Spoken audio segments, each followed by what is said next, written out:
श्रीमद् भागवत जी का निर्माण व्यास जी ने किया और किस भाव से किया? प्रेम भाव से। ना धर्म है, ना अर्थ है, ना काम है, ना मोक्ष है, प्रेम प्रधान भगवान के स्वभाव का वर्णन किया।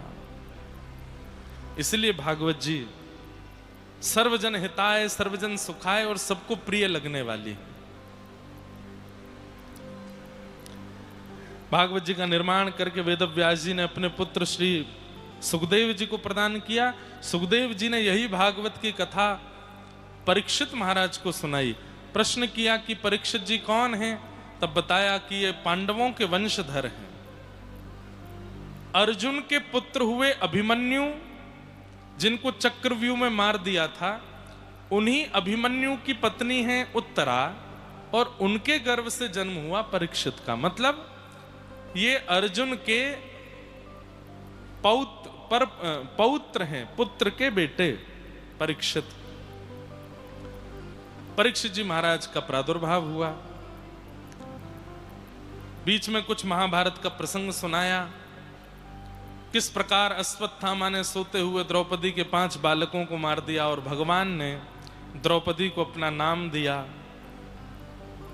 यहां पांडवों ने मिलकर के पिंडदान आदि किए, सब कुरुवंश के। तत्पश्चात भीष्म पितामह ने स्तुति गाई, वो हम पहले दिन सुनी चुके, 2 दिन पहले।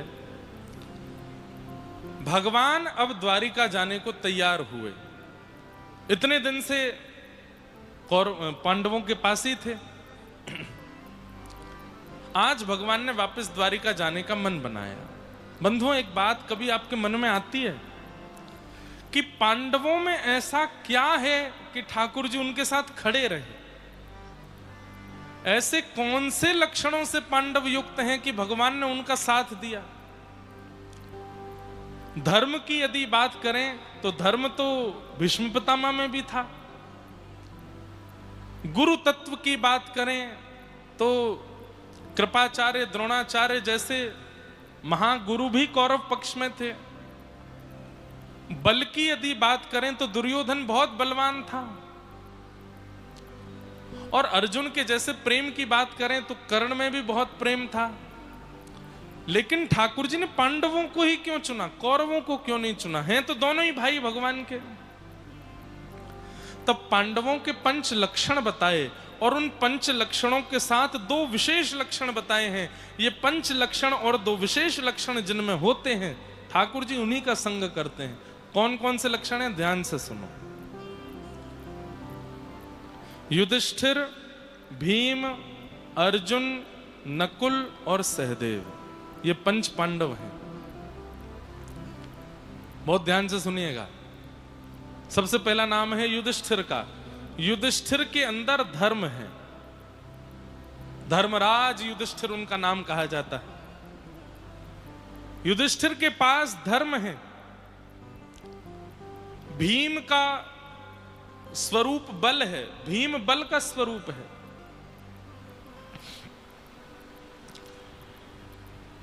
युधिष्ठिर धर्म, भीम बल, अर्जुन आत्मा, नकुल बुद्धि और सहदेव स्वरूप। ये 5 लक्षण हैं। ध्यान रखिएगा इन 5 लक्षणों के। धर्म, बल, आत्मा, बुद्धि और स्वरूप। ये 5 लक्षण हम सबके पास, किसी ना किसी के पास एक लक्षण तो है। कोई धर्मवान है, पूरे दिन धर्म ही करते रहते हैं। सुबह प्रातःकाल ब्रह्म मुहूर्त में उठ जाते हैं। ब्रह्म मुहूर्त में उठ के योग आसन आदि करते हैं। उसके बाद स्नान आदि करके ठाकुर जी की पूजा वंदना करते हैं। माता पिता को प्रणाम करते हैं। पत्नी का ध्यान रखते हैं। बच्चों का ध्यान रखते हैं। दफ्तर जाते हैं, समय से दफ्तर पहुंच जाते हैं। अपने काम करते हैं। कोई भी 2 नंबर का काम नहीं करते। धर्मनिष्ठ होकर के रहते हैं। दोपहर का भोजन पाने से पहले ठाकुर जी को प्रणाम करते हैं। रात्रि घर आते हैं, आकर के स्नान करके फिर ठाकुर जी को प्रणाम करते हैं। प्रेम पूर्वक प्रसाद पाते हैं। रात्रि फिर भगवान को प्रणाम करके सो जाते हैं। ये धार्मिक व्यक्ति। हम में से कोई ना कोई ऐसा होगा जिसके अंदर धर्म की मात्रा ज्यादा है। धर्म की मात्रा जिसमें ज्यादा है वो कौन है? युधिष्ठिर। लेकिन अकेले धर्म से भगवान साथ नहीं देते। अभी लास्ट में बताऊंगा वो दो विशेष लक्षण कौन से।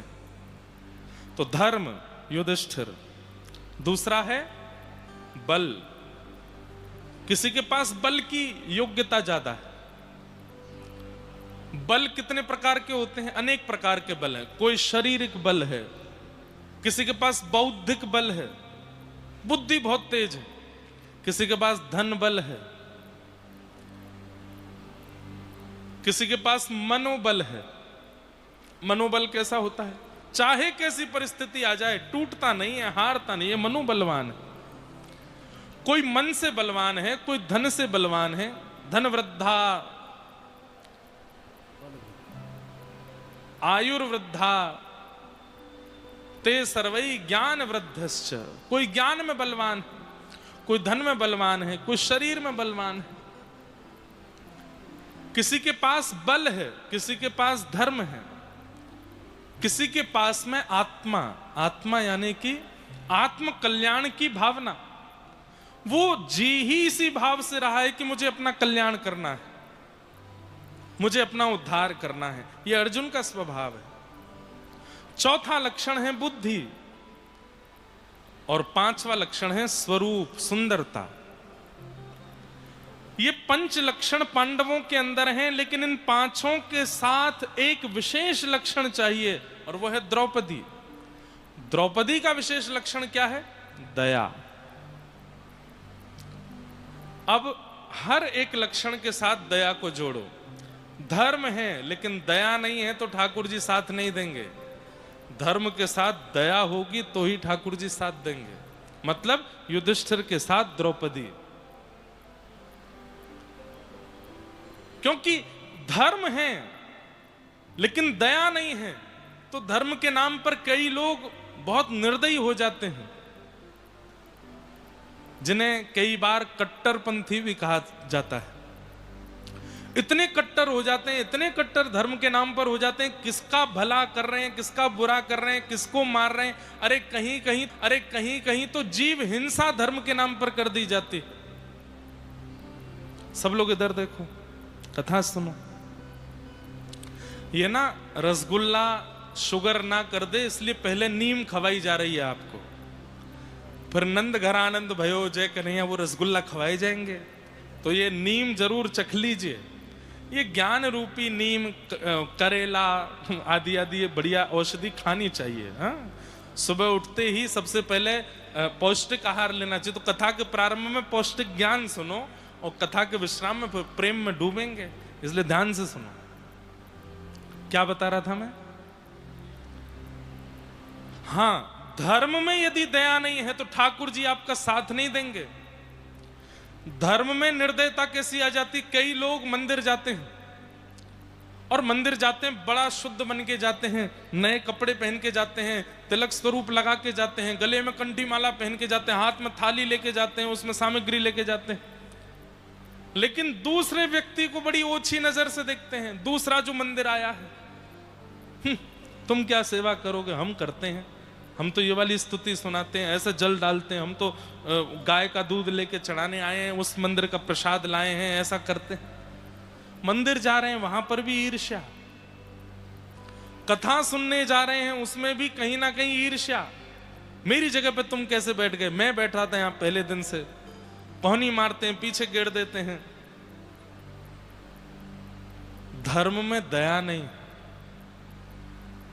तो धर्म आपके रक्षा नहीं करेगा। रावण भी कहीं ना कहीं धार्मिक तो था। क्यों? नित्य महादेव की उपासना करता था। जब जाता था कैलाश पर और देखता था लंबी लाइन लगी है महादेव के दर्शन की, तो रावण खड़े होकर के बोलता मुझे भी खड़ा होना पड़ेगा यहां पर। अरे महादेव को कोई जाकर के बताओ लंकापति रावण आया है। तो लोग बात कहते तू दर्शन करने आया है कि दर्शन देने आया है? बोले आया तो दर्शन करने ही हूं, लेकिन इन सब लोगों के साथ थोड़ी खड़ा रहूंगा। अच्छा, लाइन में कौन खड़े हैं? गंधर्व खड़े हैं, ब्रह्मा जी खड़े हैं। उन लोगों को तो कुछ समझता ही नहीं था वो, इनके साथ खड़ा हूंगा मैं और मुझ पर समय नहीं है। महादेव से कहो मुझे दर्शन दें। लेकिन उसकी सुनवाई नहीं होती थी तो क्या करता था रावण? ऐसी स्तुति बना करके गाता था कि उसकी स्तुति के शब्दों से हिमालय की चोटियां हिलने लगती थीं, बर्फ टूट टूट करके नीचे गिरने लगती थी, आकाश में बादल गरजने लगते थे, पृथ्वी में भूचाल आ जाता था। तो महादेव के नेत्र अपने आप खुलते थे। क्यों, क्या हो रहा है भाई? तब कहते रावण आया है, बुलाओ बुलाओ उसको, यहां बुलाओ। यस्यास्ते ड्राट ड्राट डुट डुट ममलम टम टम टम टम टम डम शम डुडम शम डुहि डुहि चकितम भूपके भूपनालम तैलम तैलम तुतैलम खुकु खुकु खुकु ख्वांग ख्वांग ख्वांग ख्वांग ख्वांग ध्यायते यस्य गान्ते वसति च सकलम पातुनो चंद्रचूड़। रावण गाता है। जटाट विग्ल लज्ज्वल प्रवाह पादित स्थले, उसके शब्द ही ऐसे होते थे कि मानो जैसे कोई कुछ हिल रहा है, कहीं भूचाल आ रहा है। महादेव जाकर के रावण को इधर आओ, इधर आओ, प्रणाम करो, प्रणाम। सुन, तू मत आया कर, मैं ही आ जाऊंगा लंका। यहां आकर के सबको हिला देता है। धर्म है पर दया नहीं है। दया होती तो वन में किसी सौभाग्यवती नारी का स्पर्श नहीं करता रावण। दया नहीं है। ऐसे धर्म का क्या फायदा जिसमें दया ना हो? इसलिए कई लोगों में धर्म की मात्रा अधिक होती है पर दया नहीं होती, तो ठाकुर जी उसका साथ देने में डरते हैं। दया नहीं है इसके पास। इसलिए युधिष्ठिर का संग क्यों किया? क्योंकि युधिष्ठिर के साथ में दया रूपणी द्रौपदी है। द्रौपदी को दया का रूप क्यों कहा गया? अपने 5 बालकों के हत्यारे को सामने देख करके द्रौपदी कहती है इसको क्षमा कर दो, इसको मत मारो। तब भगवान ने उसको दया का रूप कहा। तो धर्म के साथ दया, यानी कि युधिष्ठिर के साथ द्रौपदी। दूसरा है बल, बल के साथ दया। बल के साथ यदि दया नहीं होगी तो बल का दुरुपयोग करोगे आप। बहुत धन आ गया लेकिन दया नहीं है तो धन का असदव्यय करोगे, कहीं भी उड़ा रहे हैं, कहीं भी खर्च कर रहे हैं। लेकिन धन के साथ दया आ जाएगी तो नित्य दान पुण्य की भावना बनी रहेगी। यहां कुछ सेवा करा दें, यहां कुछ अच्छा करा दें, जगन्नाथ मंदिर में एक उत्सव करा दें, बद्रीनाथ में कुछ ऐसा करा दें, वृंदावन में जाके फूल बंगला बनवा दें, गिरिराज जी की खूब सुंदर तलेटी पर विराजमान बानरों का एक भंडारा कर दें। अकिंचन लोग, निर्धन लोगों की एक सेवा प्रणाली कर दें। धन के साथ दया आएगी, बल के साथ यदि दया आएगा तो बल रक्षा करेगा, रक्षा करेगा। बल राजा राम में भी है और बल रावण में भी है, पर रावण के बल में दया नहीं है। राम जी के बल में दया है, इसलिए राम जी की रक्षा हो रही है। बल के साथ दया, धर्म के साथ दया, बल के साथ दया। और तीसरा आता है आत्मा, अर्जुन। हमारे स्वभाव में दया आ जाए। चौथा है नकुल, बुद्धि, बुद्धि के साथ दया। और 5वां है स्वरूप, रूप के साथ दया। अगर ये 5 गुणों के साथ दया हमारे अंदर है तो ठाकुर जी हमारी रक्षा करेंगे।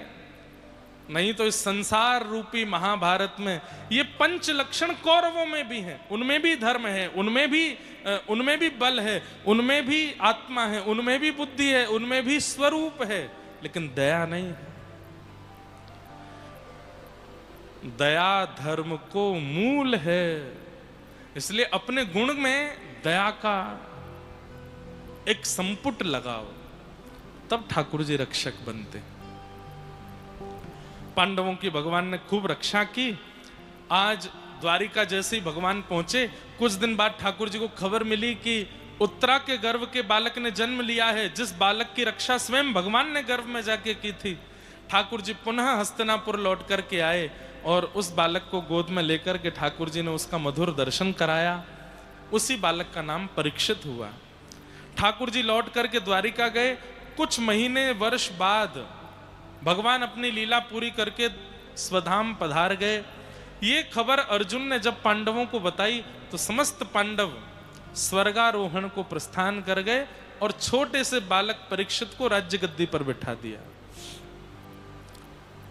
परीक्षित एक क्षत्र सम्राट, बहुत कम अवस्था में राजा बन गए थे।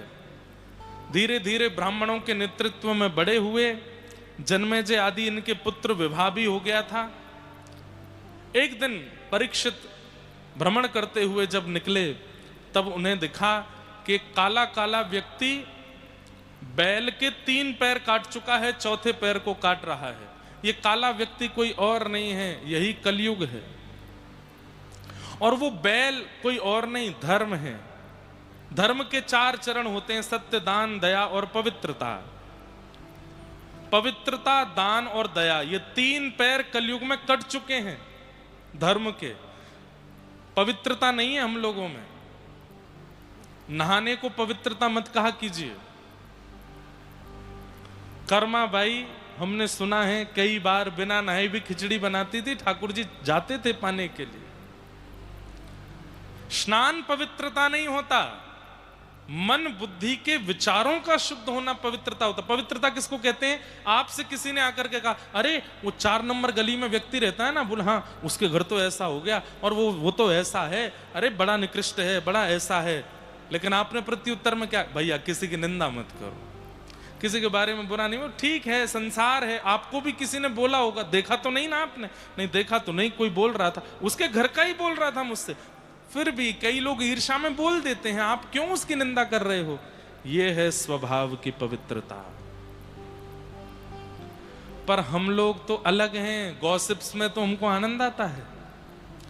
कोई किसी की आके निंदा कर दे, अरे तुमको तो इतना ही पता है, मैं और बताऊं, मैंने तो ऐसा भी सुना है, मैंने तो ये भी सुना है। यही है अपवित्रता,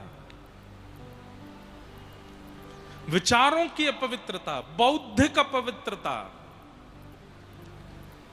इसलिए स्नान करना पवित्र नहीं होता। आपके अंदर नकारात्मक सोच ही नहीं आती है तो आप पवित्र हो।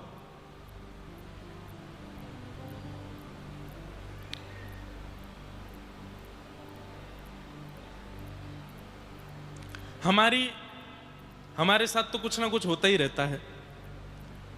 जब इतनी संख्या में प्रेम करने वाले होते हैं तो 2-4 विरोध करने वाले भी होते हैं। एक व्यक्ति बोला, ये इंद्रेश जी की पूरी पूरी आंखें नहीं खुलती, ये भांग खा के कथा करते हैं। और हमारे परिकर के ही किसी से बोला तो हमारे परिकर के ने उल्टा जवाब दिया, नहीं भांग के अलावा भी बहुत कुछ है। ऐसे लोग बातें बनाते, कोई कुछ भी जो मन में आता है टीका टिप्पणी करते हैं और फिर ना हाथ में मालाएं लेके घूम रहे हैं। आपसे ज्यादा अपवित्र कोई नहीं है। क्यों? क्योंकि विचारों में पवित्रता नहीं। इसलिए कभी किसी की निंदा हो, कभी आपसे आकर के कोई किसी के बारे में गलत बोलता हो, आप उसी समय कान बंद किया करो, पर निंदा नहीं सुननी है मुझे। इसी से ही चित्त पवित्र होगा और ऐसे पवित्र चित्त को ही ठाकुर जी स्वीकार करते हैं।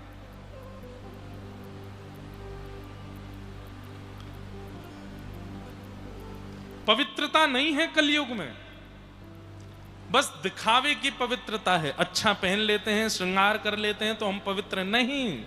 विचार कैसे हैं आपके, व्यवहार कैसा है आपका, उससे पवित्रता पता चलती है। तो धर्म का एक पैर पवित्रता कटा हुआ है, कलयुग में पवित्रता नहीं है। कलयुग में दान नहीं है। ये दान के नाम पर भी आडंबर चलता है संसार में। गिने चुने लोग हैं जो दान करते हैं और ढिंडोरा नहीं पीटते, नहीं तो अधिकतर लोग दान करने के बाद में खुलासा कर देते हमने किया दान, और वहां कुछ करने के बाद में लिखवा भी देते हैं अपने पर दादाजी की स्मृति में, पर दादाजी की कृपा से, पर दादाजी की आज्ञा से, दादाजी के साथ में मैं ये कार्य कर रहा हूं। दान करते हैं लेकिन ढिंडोरा पीट के, ये दान नहीं है। तो ना ही पवित्रता है, ना ही दान है और ना ही दया है। ये 3 चरण कट चुके हैं धर्म के। धर्म का केवल एक पैर बचा है और इसका नाम, ये चौथे चरण का नाम सुनते ही आप चौंक जाओगे, सत्य। धीरे धीरे यह भी कट रहा है और ऑलमोस्ट कट चुका है। 30 दिन के महीने में ऐसे कितने दिन निकलते हैं कि आप झूठ नहीं बोलते? खुद से पूछिए, सब बोलते हैं। धर्म का चौथा पैर भी कट रहा है। जैसे ही राजा परीक्षित ने यह दृश्य देखा, तुरंत तलवार निकाल करके उस व्यक्ति को मारने दौड़े जो धर्म के चरण काट रहा था। उसने चरण पकड़ लिए, मुझे मत मारिए, कौन हो तुम? मैं कलयुग। राजा परीक्षित बोले, तुम कलयुग हो? बोले हां। क्या चाहते हो? बोले कुछ नहीं, भगवान कृष्ण के स्वधाम जाने के बाद द्वापर युग का विश्राम हो गया, मेरा प्रारंभ हुआ है, तो मेरा जो स्वरूप है वही कर रहा हूं, धर्म का हनन, धर्म का ह्रास। राजा परीक्षित ने हाथ पकड़ लिया उसको, बोले तुम मेरे जीते जी नहीं कर सकते। बोले महाराज, ब्रह्मा की बनाई ये रचना, भगवान का बनाया विधान है। सतयुग के बाद त्रेता, त्रेता के बाद द्वापर, द्वापर के बाद कलयुग आता ही है, मुझे आप कैसे रोक सकते हैं? परीक्षित बोले कोई तरीका बताओ। तो कलयुग ने कहा एक काम करते हैं, मुझे कुछ जगह दे दीजिए, मैं वहीं रहूंगा। बंधुओं, आपको सुनकर के शायद आश्चर्य होगा कि कलयुग को मिलने वाले स्थान केवल 5 हैं, और इन 5 स्थानों से हम सब पर आक्रमण किया है कलयुग ने। कोई मैं कलयुग से बचाऊं ना, सब आक्रमित हैं उससे, सबके ऊपर आक्रमण कर चुका है कलयुग। हम सब कलयुग की चपेट में हैं, और कलयुग के स्थान केवल 5। इसका मतलब इन 5 स्थानों में से कहीं ना कहीं हमारा प्रवेश है, तभी कलयुग हम पर आक्रमण कर रहा है। और ये 5 स्थान कौन कौन से? द्यूतम पानम स्त्रियः सूना यत्रा धर्म चतुर्विध पुनश्च याचमानाय जात रूप मदात् प्रभु। सब लोग ध्यान से सुनिए। 5 स्थान जहां कलयुग निवास करता है, उसमें सबसे पहला स्थान जुआ, द्यूतम। आप लोग सोच रहे होंगे बच गए, हम तो नहीं करते, पर जुआ का अर्थ ही नहीं जानते आप। आप लोग सोचते हैं केवल सट्टा लगाने वाले, खेल में पैसा लगाने वाले, चीजों में पैसा लगा करके शर्त रखने वाले लोग ही जुआ खेलते। नहीं, जुआ का मतलब क्या होता है? धन रूपी लक्ष्मी को कहीं भी दांव पर लगाना, वो जुआ ही है। और कहीं भी धन को आप दांव पर लगाते हैं तो एक प्रकार से आपसे पंचदेव नाराज हो जाते हैं। और पंचदेव की नाराजगी का कारण, क्योंकि लक्ष्मी के पति नारायण आपसे नाराज हो जाते हैं, उनकी पत्नी को दांव पे लगाओगे आप? सब लोग सावधान, बीच में कुछ लोग खड़े हैं, वो बैठ जाएं, थोड़ा आगे खिसक जाइए, बैठने दो सबको, बैठ जाओ। इधर देखो, यहां देखो, हम काला टीका लगा के आते हैं, नजर नहीं लगेगी हमको, देख लो। हाँ, कहीं आप लोग सोचो हम देख लेंगे, महाराज जी नजर आ गए तो और ये बैठे हैं ना कालिया, ये सबकी नजर अपने पास ही रख लेते हैं। इसलिए आप लोग यहां देखो, सुनो, क्या बता रहा था मैं? जुआ लक्ष्मी को, यानी कि धन को जहां भी आप दांव पर लगाते हैं, XYZ कुछ भी हो, वो जुआ है। आप लक्ष्मी को दांव पर नहीं लगा सकते। जैसे ही लक्ष्मी दांव पर लगती हैं, सबसे पहले तो लक्ष्मीपति नारायण नाराज हो जाते हैं। और किसी के नाराज होने से फिर फर्क भी क्या पड़ेगा? जब ठाकुर जी नाराज हो गए आपसे, तब तो सब बिगड़ ही जाना है। लक्ष्मी को दांव पर नहीं लगाना, जुआ नहीं खेलना, सबसे पहला स्थान। दूसरा स्थान कलयुग का है पानम, मदिरा पान, मदिरा पान, बीड़ी पान, सिगरेट पान, पान का मतलब पीना।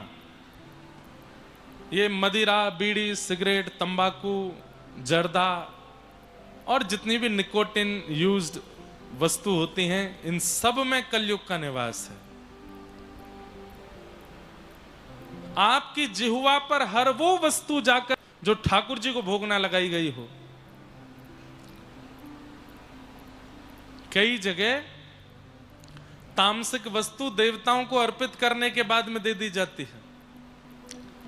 कई लोग हमारे उत्तर भारत में महादेव के नाम पर भी बहुत कुछ कर लेते हैं। बोले अरे महादेव भी तो करते हैं, हम भी कर लें तो क्या बड़ी बात।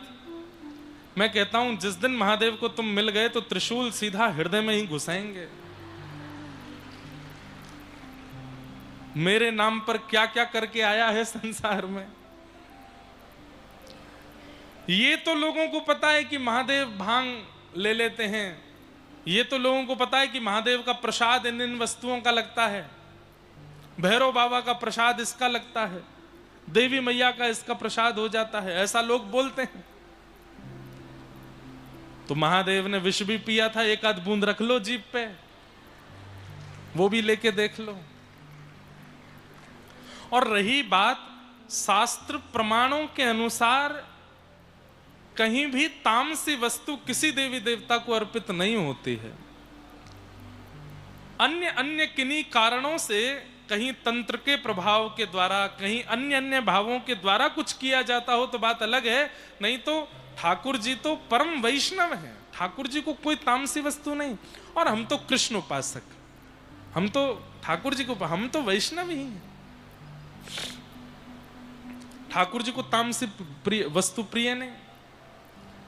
तो कलयुग का पहला स्थान जुआ, कलयुग का दूसरा स्थान पानम, उल्टा सीधा खाना पीना, अपने जीव पर गलत वस्तुओं को धारण करना, उससे कलयुग का प्रभाव होता है। तीसरा स्थान पर स्त्री पर पुरुष संग, पुरुष पर स्त्री के प्रति दृष्टि रखे और स्त्री पर पुरुष के प्रति दृष्टि रखे, इसमें भी कलयुग का निवास है। पतिव्रत पत्नी व्रत धारण करो, इससे बड़ा कोई व्रत नहीं है। दुनिया का सबसे बड़ा व्रत यदि कोई है तो वो क्या है? पतिव्रत और पत्नी व्रत। जिनका हाथ पकड़ करके फेरे ले लिए हैं, फिर जीवन भर वही हैं सब कुछ। पत्नी व्रत, पतिव्रत सबसे बड़ा व्रत। तो द्यूतम पानम स्त्रिय, और चौथा है सूना, यानी कि हिंसा। कलेश मत करो, लड़ाइयां मत करो, झगड़े मत करो। यदि आपके झुक जाने से झगड़ा शांत हो जाता है, झुक जाइए, मत कीजिए। मैंने कल परसों भी कहा था, ये ईगो इतना ज्यादा बढ़ चुका है हम लोगों के अंदर कि हम झुकना भूल गए हैं। स्कूल में संस्कृत जब पढ़ाते थे, छोटे छोटे बच्चों को भी ये श्लोक याद कराते थे। नमन्ति फलिनो वृक्षा, नमन्ति गुणिनो जना, शुष्क काष्ठानि मूर्खाश्च न नमन्ति कदाचन। इसका अर्थ क्या बताते थे? कि जो वृक्ष फलित होता है, फल वाला होता है, वो सदा झुका ही रहता है, और जिसमें फल नहीं लगते वो सीधा खड़ा रहता है। आंधी आने पर फलित वृक्ष कभी नहीं गिरता, सीधे लंबे लंबे वृक्ष जो खड़े रहते हैं गिर जाते हैं। इसलिए ज्यादा चौड़िए मत, थोड़े झुक जाइए। आपकी गलती नहीं है, लेकिन फिर भी आपके झुकने से यदि विवाद शांत होता है तो झुक जाइए, क्या बुराई है। लेकिन कई लोगों को आनंद आता है, इसने मुझे ऐसे कैसे बोल दिया, मैं इसको देखूंगा। जब ये गुण मेरा है ही नहीं, मैंने ऐसा किया ही नहीं, तो मुझ पर आरोप क्यों लगा? कोई फायदा नहीं है उससे, क्योंकि सामने वाला आपसे ज्यादा ईगो में है। उसको समझाओगे, लड़ोगे, बातें बिगड़ेंगी। इससे बढ़िया झुक के क्षमा मांग लो। जब लगे कि हाँ थोड़ा माहौल शांत हो गया है, तब धीमे से झेल दो। क्या मैंने किया नहीं था, वैसे मैंने सॉरी बोला, मेरी गलती नहीं थी, लेकिन वास्तव में मैंने किया नहीं था, मुझसे हुआ नहीं है ऐसा। आपकी इच्छा है कि आप मुझ पर आरोप लगाइए, लेकिन मैंने ऐसा किया नहीं है, धीमे से बता दो। लेकिन हम आज की डेट में दूसरे की नजर में अच्छा होना चाहते हैं, अपनी नजर में भले ही हमारी स्थिति बुरी हो रही हो, केवल इनकी नजर में और अपनी नजर में अच्छे रहिए। संसार तो आपको कभी अच्छा मानेगा ही नहीं। कल सुबह कोई आपसे आकर के कहते, बोले महाराज जी आए ना कथा करने, बोले हाँ, कल रात में पी रहे थे। इतने में ही आप विश्वास और कर लोगे। आपने कहा अरे तुम बता रहे, अरे यार चाय पी रहे थे, चाय बोलना भूल गया था मैं।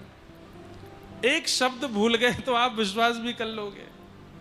संसार तो ऐसा है, इसलिए इनकी नजरों में अच्छा बनने का प्रयास मत कीजिए, इनकी नजरों में अच्छे बनो। संसार तो भलाई कभी देगा ही नहीं आपको, और जो भलाई संसार दे रहा है उससे प्रसन्न होइए मत, वो अच्छी नहीं है, क्षणिक है। द्यूतम पानम स्त्रीह सूना, और 5वां स्थान कलयुग का है बिना मेहनत से कमाया गया धन, उसमें कलयुग का निवास है। बिना मेहनत के कमाया गया। अब बिना मेहनत के कैसे कमाया जाता वो सब आपको पता है। इन 5 स्थानों में कलयुग का निवास है, इसलिए भूल करके भी इन 5 से बचने का प्रयास कीजिए। 5 स्थान कलयुग को प्रदान करने के बाद राजा परीक्षित लौट करके जब अपने राजभवन में पहुंचे तो तय खाने में जाकर के एक मुकुट देखा। उस मुकुट को उठा करके अपने सिर पर धारण किया। वो जरासंध का मुकुट था। पांडवों ने जरासंध का वध करके उस मुकुट को ले लिया था। उस मुकुट को धारण करते ही राजा परीक्षित की बुद्धि विकृत हो गई और आखेट को वन में गए। वन में जाकर के शमीक ऋषि के आश्रम पर जल की याचना की, लेकिन जल नहीं मिला तो गले में मरा हुआ सर्प डाल दिया। क्यों? ऋषि तपस्या में बैठे थे और राजा परीक्षित बोले मुझे प्यास लगी है, जल पिलाओ। तपस्या में बैठे व्यक्ति को कभी कभी अपने तन की सुध नहीं होती। एक होती है सामान्य समाधि और एक होती है त्रातक समाधि। 2 प्रकार की समाधि होती है, बहुत ध्यान से सुनिए। सामान्य समाधि, आप बैठे, जरा सी आवाज हुई तो आंख खुल गई, देखने लगे, आपका मन बहुत जल्दी विचलित हो जाए, सामान्य समाधि। त्रातक समाधि कैसी? आंधी आ गई, तूफान आ गया, पानी फेंक दिया, लेकिन तब भी आप समाधि से विचलित नहीं हुए। ऐसी त्रातक समाधि कलयुग में लोग नहीं लगा पाते। कई लोग कर भी सकते हैं योग साधना के द्वारा। तो शमीक ऋषि त्रातक समाधि में बैठे थे।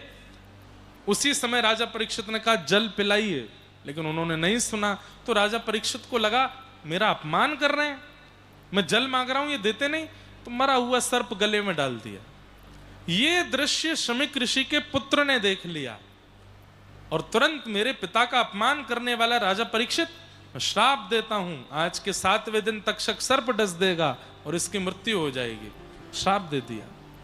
राजा परीक्षित लौट करके जब आए, उन्हें गौरमुख शिष्य के नाम से पता चला कि मुझे श्राप लगा है, तो अपने पुत्र जन्मेजय को राज्य गद्दी पर बिठा करके राजा परीक्षित तुरंत राज्य छोड़ करके गंगा के किनारे पहुंच गए। और वहां अनेक संत ऋषि महात्मा पधारे थे। सबके चरणों में प्रणाम करते हुए कहा कि भगवान, मेरे जीवन के कुछ ही दिन बचे हैं, कृपा करके बताइए मेरी मुक्ति का उपाय क्या है। आहा, सबने खूब सारे उपाय बताए, लेकिन नई को मुनिर्यस्य वच प्रमाण, कोई प्रमाण नहीं दे पाया।